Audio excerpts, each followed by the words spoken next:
รั้งหนึ่งซึ่งยังไม่นานเพิ่งผ่านไปเมื่อวันวานมีชายหนุ่มที่น่าสงสารหัวใจแหลกลานและยับเยินถูกหญิงสาวผู้เป็นคนรักหักอกเสียใจเหลือเกินเธอเลือกอย่างนั้นทิ้งกันก็เชิญถ้าเห็นแก่เงินก็ไป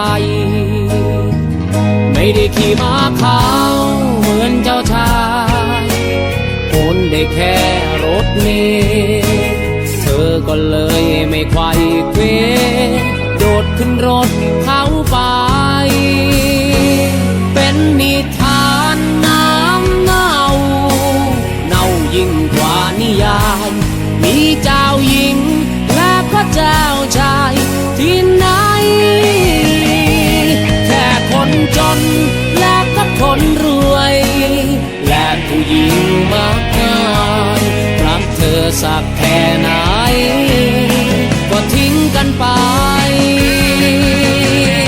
เหลือแค่นิทานน้ำเน่า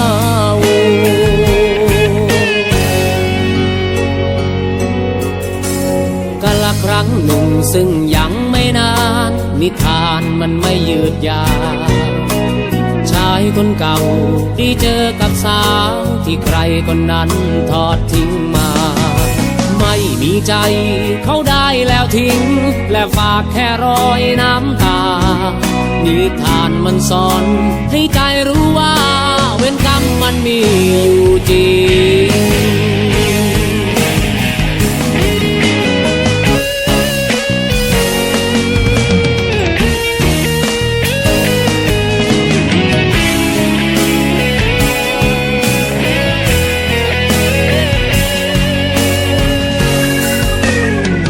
ไม่ได้ขี่ม้าขาวเหมือนเจ้าชา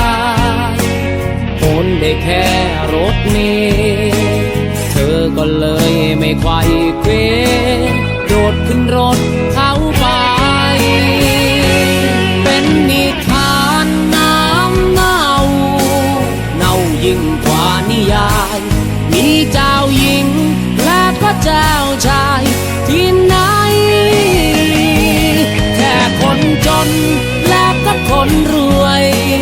และผู้หญิงมากมายรักเธอสักแค่ไหนก็ทิ้งกันไปเหลือแค่นิทานน้ำเน่า